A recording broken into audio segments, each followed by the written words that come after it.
Hey guys, I wanted to make another video today. I wanted to talk about gratitude, and I actually had sent out an article in the Instagram group chat a couple days ago about having what it means to have gratitude and being thankful for things that we have gained as a result of this COVID-19 crisis. And I think some of it kind of triggered my idea because I've been thinking about this verse I preached on actually a couple years ago in 2 Peter 3, where it's essentially talking about how Peter's predicting that Jesus is going to return.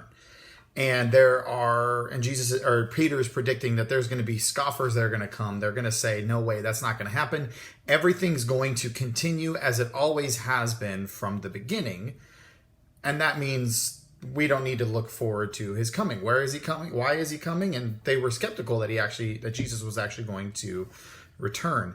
And I started to kind of realize that, connecting that a little bit, this isn't a perfect connection to it, but it does work a little bit, that we have a tendency to kind of get stuck in a pattern of thinking where we think everything's just going to continue as it is, and so then we start to take things for granted. So you might have taken some things for granted, like having the freedom to leave your house, whenever you could, whenever you wanted, going to school, what that actually meant for you in your future, and being out of the house and not stuck inside, or different activities or sports you've been playing that maybe you thought these were kinds of things that were going to continue forever. And now we are in a time where we don't know when we're going to get some of those things back. And so I want you guys to start thinking about specific things that maybe you took for granted that now you're looking at and you're saying, man, I wish I had really cherished and treasured those things. And start to look forward to, okay, how am I now going to, through the rest of my life, learn how to cherish and treasure the things that God gives to me? Because one of the greatest aspects of the Christian life is being able to, in some ways, be thankful for what God has already provided for you.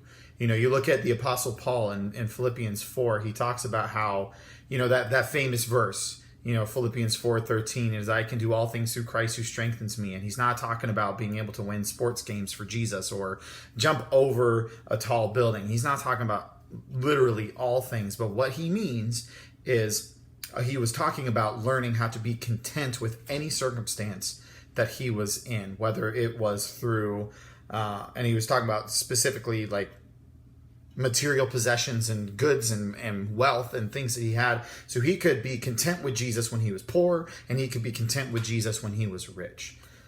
I don't know if I could say that about myself, that I could be content when I've been poor or when I've been rich. But that was what Paul was talking about. And he was saying, I have learned the secret, and it's Christ who has given me the strength to do this.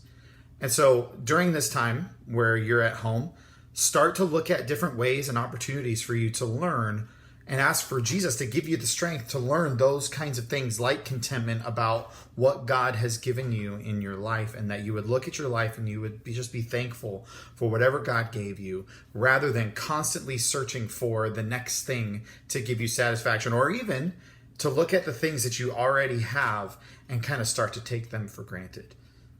So I'm praying for you. I hope this encourages you today. I love you guys, and I will talk to you soon.